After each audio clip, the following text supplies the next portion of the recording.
இதோ என் உள்ளங்கைகளில் உன்னை வரைந்திருக்கிறேன். ஆண்டவரே இயேசு இப்ப நீ சொல்லக்கூடாது, இப்ப நீ யார் பேசக்கூடாது. ஆண்டவரே இயேசு என்ன சொல்றாரு அப்படின்னா, நம்ம ஒவ்வொருவரையும் அவர் என்ன செய்திருக்கிறாரா, அவருடைய உள்ளங்கையில வரைந்திருக்கிறாரா. சரியா? எல்லாரும் உள்ளங்கையை பாருங்க. கோடு கூட வரைஞ்சிருக்கா. இதே மாதிரிதான் ஆண்டவரும் நம்ம ஒவ்வொருவரையும் எங்க வரைஞ்சிருக்கிறாரா, அவருடைய உள்ளங்கையில வரைந்து வச்சிருக்கிறார். சரியா? அப்போ அதனால நமக்கு நல்ல ஒரு பாதுகாப்பு இருக்கிறது. சரியா? நல்ல ஒரு சுகம் இருக்கிறது, நமக்கு நல்ல ஒரு சமாதானம் இருக்கிறது. சரியா? நமக்கு நல்ல ஒரு பாதுகாப்பு இருக்கிறது. அப்படினால இந்த உலகத்துல நம்ம எந்த காரியத்தை குறித்து யோசிக்கக்கூடாது, கவலைப்படவே கூடாது. எந்த காரியத்தை குறித்தும் நம்ம என்ன செய்யக்கூடாது, பயப்பட கூடாது. அவர் நம்ம உள்ளங்கையில வரைந்திருக்கிறபடினால நமக்கு நல்ல சுகத்தை கொடுப்பாரு, நல்ல பலத்தை கொடுப்பாரு, நல்ல பாதுகாப்பை கொடுப்பாரு. நம்ம தேவைகள் எல்லாவற்றையும் நினைச்சுவாரு, சந்திப்பாரு.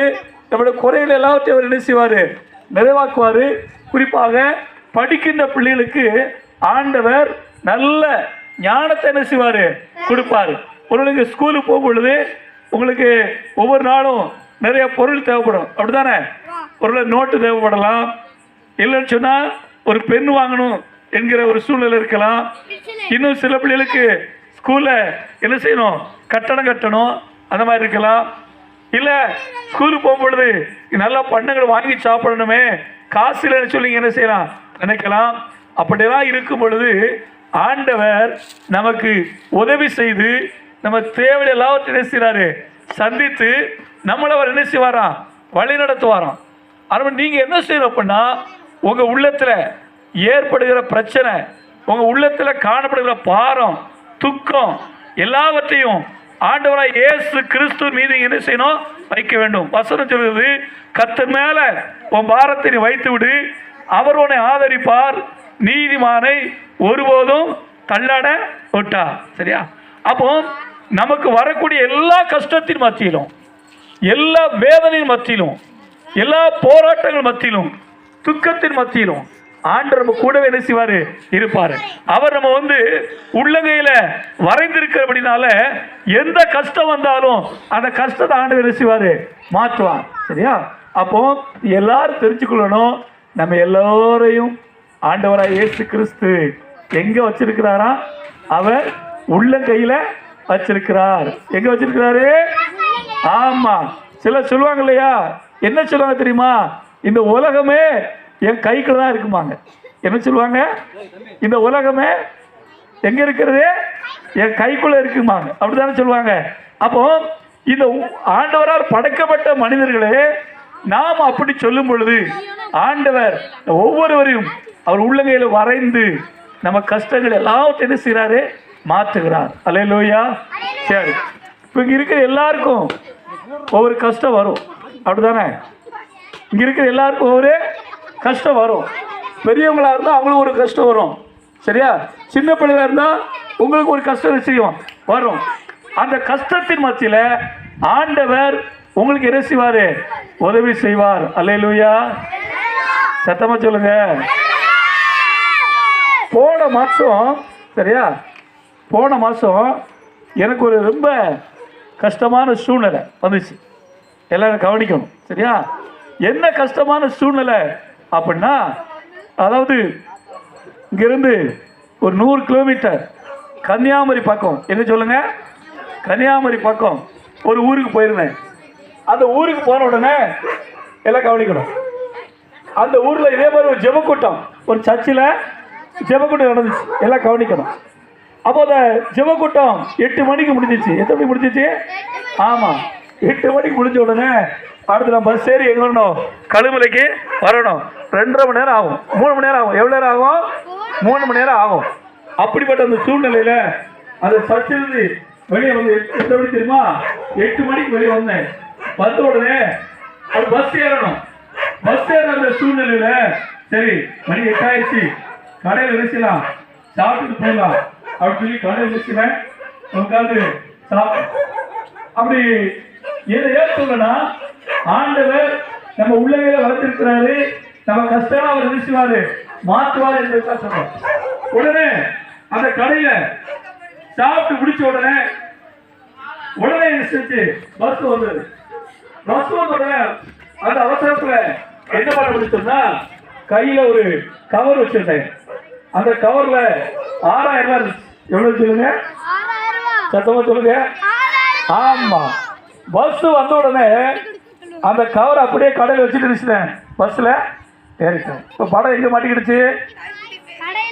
ஆமா, 1 மணி நேரம் கழிச்சு தான் பஸ் ஏறி 1 மணி நேரம் கழிச்சு தான் பைக்ல கையை விட்டா என்ன இல்லை கவரு.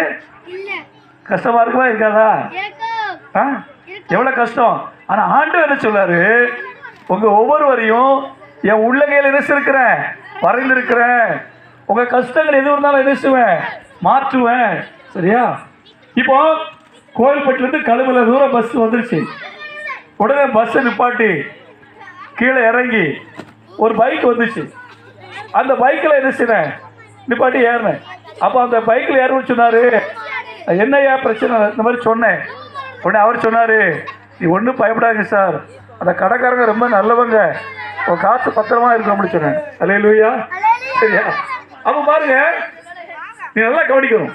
ஆண்டவர் நம்ம உள்ளங்கையில வரைஞ்சிருக்கிறாரு, நம்ம கஷ்டத்தை மாற்றுவாருன்னு சொல்றேன். உடனே இந்த நம்ம பஸ் ஏறணும் வைத்தீங்களா, இந்த சூழ்நிலை எல்லாரும் கவனிங்க, கவனிங்க, பேசாதீங்க. பஸ் ஏறின சூழ்நிலையில அது 6000 ரூபாய் வச்சுட்டு வந்தோம் பார்த்தீங்களா, 2 பேரும் அதே கடையில் சாப்பிட்டுருக்காங்க. அதை கவர் அடிச்சிருக்காங்க, எடுத்துருக்காங்க. எடுத்து கடைக்காரர்கிட்ட சொல்லிட்டாங்க, யாரோ மாத்திரை வாங்கின கவரை வச்சுட்டு போயிட்டாங்கன்னு சொல்லி கடைக்காரர் கொடுத்தாங்க. சரியா? அப்ப கண்ணுக்கு அது எப்படி தெரிஞ்சிருக்கு? மாத்திரை மாதிரி தெரிஞ்சு. அப்ப பாருங்க, 1 மணி நேரத்தில் மீண்டு போறேன். அந்த கடைக்காரங்க காசை பத்திரமா வச்சிருந்து, சார் நீங்க எப்படி வருவீங்கன்னு தெரியும் சொல்லி பத்திரமா கொடுத்துட்டாங்க. சரியா? அப்ப பாருங்க, நமக்கு ஒரு கஷ்டம் வரும் பொழுது, நமக்கு ஒரு வேதனை வரும் பொழுது ஆண்டவர் நம்ம கூடவே இருந்து நம்மளை என்ன செய்வாரு? அற்புதமாக நடத்துவார். நம்ம கஷ்டங்களை என்ன செய்வாரு? மாற்றுவார். சரியா? இப்போ நீங்களும் ஸ்கூல்ல படிக்கிறீங்க, நீங்க ஏதாவது ஸ்கூல்ல என்ன செய்யலாம், ஒரு பொருளை என்ன செய்யலாம், உங்களுடைய பெண்ணோ பென்சிலோ நோட்டு புத்தகமோ எதுவும் என்ன செய்யலாம், வச்சுட்டு வந்திருக்கலாம். அல்லது ஏதோ உடைய வழியில வரும்போது கீழே போட்டிருக்கலாம். அப்போ நீங்க என்ன செய்யணும்? ஏசப்பாடு சொல்லணும், ஏசப்பா நீ சொல்லிங்களே, நீங்க என் உள்ள கையில் என்ன செய்யிருக்கிறேன், என்னை வரைஞ்சிருக்குன்னு சொல்லியிருக்கீங்களே, எனக்கு இந்த இல்லாத அதை தொலைந்து முறைய பொருளை தாங்க, என் கஷ்டத்தை மாத்துங்க. சரியா? இன்னும் சொல்ல போனா உங்க வீட்டுல உங்க அப்பா அம்மாவுக்கு ஏதோ ஒரு கஷ்டம் இருக்கலாம், அவங்களுக்கு ஏதோ ஒரு பலவீனம் இருக்கலாம், அவங்களுக்கு ஏதோ ஒரு வியாதி இருக்கலாம். நீங்க ஏசப்பட்ட ஜெபம் பண்ணீங்கன்னா உங்க கஷ்டத்தை ஆண்டவர் என்ன செய்வாரு? மாற்றுவார். எனவே இன்னைக்கு என்ன சொல்றேன்னா, ஆண்டவர் சொல்றாரு, இதோ என் உள்ளங்கையில ஒன்ன நான் என்ன இருக்கிறேன், வரைந்திருக்கிறேன். அப்படி வரைந்திருக்கிறபடினாலே உங்க கஷ்டங்கள் எதுவா இருந்தாலும் ஆண்டவர் என்ன செய்வாரு? மாற்றுவார். மாற்றுவாரா மாற்ற மாட்டாரா? அப்ப நீங்க என்ன செய்யணும்? நம்பிக்கையோடு கேட்கணும், விசுவாசத்தோடு கேட்கணும். ஏசப்பா எனக்கு நீ என்ன செய்யுங்க, உதவி செய்யுங்க, என் கஷ்டத்தை மாற்றுங்க, என் வேதனையை மாற்றுங்க. அதுபோல ஆண்டவர் நம்ம ஒவ்வொருவரையும் ஒரு நாள் மறக்கவே மாட்டாராம். ஒரு பெற்ற தாய் தன் பிள்ளைய மறந்துடலாம். நீங்க அப்படித்தான் உலகத்தில் நடக்கு இல்லையா? பெற்ற தாய் தன் பிள்ளை என்ன செய்வாங்க? மறந்துடுவாங்க. அந்த ஆண்டவர் சொல்கிறாரு, ஒரு தாய் தன் பிள்ளைய மறந்தாலும் நான் உன்னை என்ன செய்வதில்லை, மறப்பதில்லை. நம்மளை மறக்காதபடி ஒவ்வொரு நாளும் நினைத்து அவர் உள்ளங்கையில வரைந்து நம்முடைய கஷ்டங்கள் எல்லாத்தையும் ஆண்டவர் மாற்றி நமக்கு ஒரு மேன்மையை தருவார், நமக்கு உதவி செய்வார். நீங்க எல்லாரும் என்ன செய்யணும்? ஆண்டவர் மீது நம்பிக்கையா இருக்கணும், விசுவாசமா இருக்கணும், ஆண்டவர்கிட்ட நல்லா ஜெபிக்கணும், ஆண்டவர் வசனத்தை நீங்க கேட்கணும். சரியா? மாத்திரமல்ல, உங்களுடைய எல்லா நம்பிக்கையும் எல்லா விசுவாசமும் யார் மேலதான் இருக்கணும்? சொல்லுங்க, ஆண்டவருக்கு மட்டும்தான் இருக்கணும். அப்படி இருக்கும் பொழுது ஆண்டவர் உங்க வாழ்க்கையில எல்லாவற்றையும் ஆசீர்வாதமா என்ன செய்வாரு?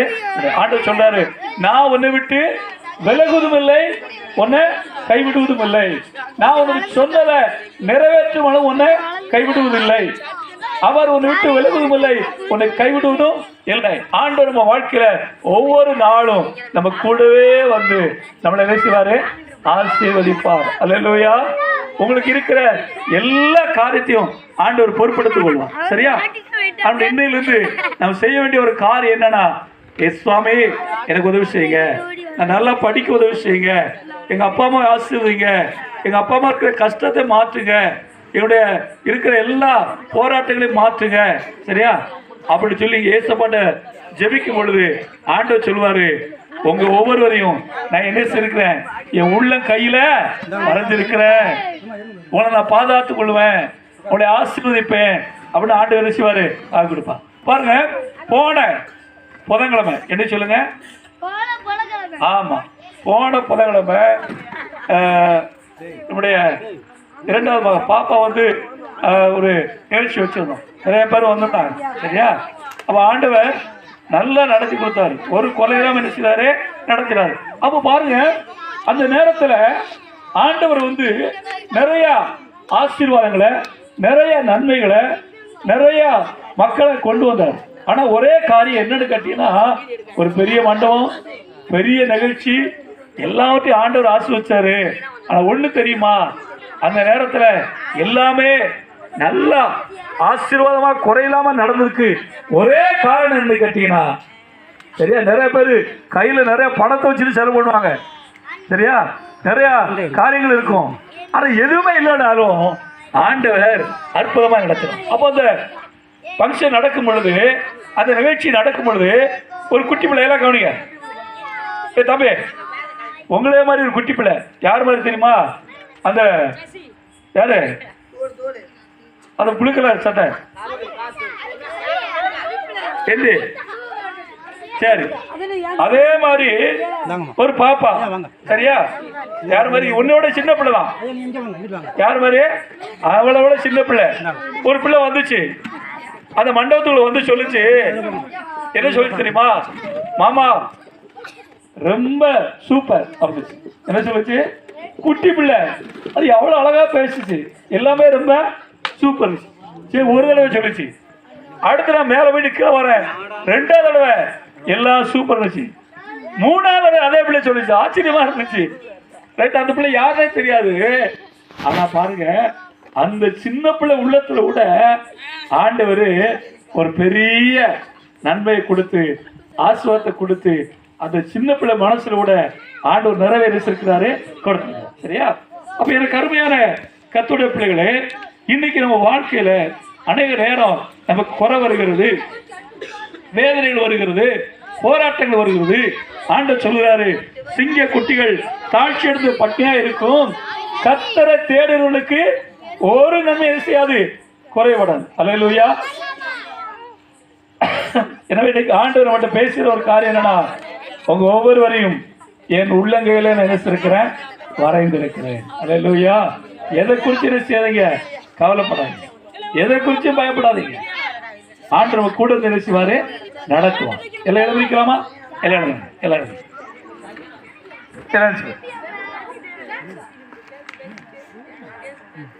எல்லாம் எழுதுங்க.